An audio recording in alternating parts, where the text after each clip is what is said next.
Pendant notre semaine de vacances avec Stéphane, on est allé faire une randonnée aux gorges d'Éric. J'ai bien aimé, sauf la partie où je me suis cassé la gueule, mais ça je vous en parle après. La dernière fois que j'ai fait une rando, c'était il y a 6 mois, donc j'étais un peu rouillée. En plus, il faisait archi chaud vu que c'était pendant la canicule. Et surtout que, en plus, j'ai dû porter moi-même mes affaires de crochet, et ça c'était tout simplement inadmissible. Même si monsieur avait déjà un gros sac, il avait aucune excuse. Apparemment, on n'avait pas choisi le bon chemin au début de la rando, donc on a fait une petite pause déjeuner, puis on a fait demi-tour.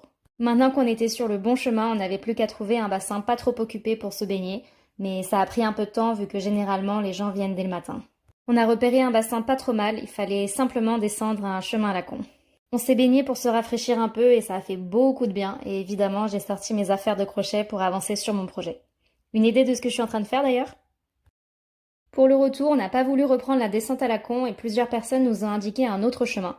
Du coup, vu qu'on connaissait pas, on s'est dit allez, mais je vous rassure tout de suite, c'était un autre chemin à la con. La rando s'est transformée en parcours du combattant et escalade dans les arbres et les pierres, c'était génial. J'avais les mains tellement sales que quand je les ai lavées à la fin de la journée, l'eau n'était pas très claire, si vous voyez ce que je veux dire. Mais les péripéties ne s'arrêtent pas là. Non, non, non. Pendant qu'on avançait sur les pierres, toujours dans le chemin à la con, je suis tombée sur une pierre vicieuse et ma cheville a décidé de se faire la malle. Résultat, petite pause dans les pierres brûlantes pour me remettre de mes émotions et faire passer la nausée, et j'ai fini la randonnée en boitant.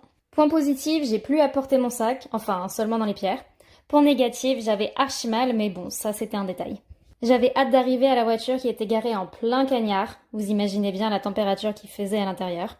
Mais d'abord, on a fait une petite pause à la buvette pour boire un bon jus de fruits et reprendre des forces. Sur le retour, je sentais ma cheville qui devenait de plus en plus raide et quand on est arrivé à l'hôtel, quelle ne fut pas ma surprise quand j'ai vu la taille de ma cheville. Regardez-moi ça. Oh là là.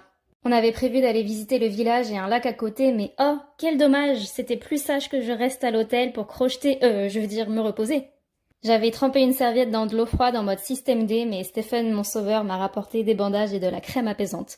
Donc j'ai pu retourner à la partie que je préfère le moins dans le crochet, rentrer les fils. J'ai passé 1 heure sur ça, mais j'avais l'impression que c'était interminable. En plus, l'éclairage dans la chambre était pas ouf et j'étais vautrée n'importe comment, donc nickel pour les yeux et le dos. J'ai fini de rentrer les fils juste à temps pour aller manger. J'avais pas fini le projet, mais j'étais déjà trop contente du rendu. En plus, j'avais utilisé de la laine chenille, donc c'était archi doux. Le dîner était un buffet à volonté et en plus il y avait un petit chat qui se baladait, donc autant dire que la douleur à la cheville est passée un peu aux oubliettes. Juste après ma douche, j'ai ajouté la touche finale sur mon projet, mais je vous montrerai ça une prochaine fois. La bise!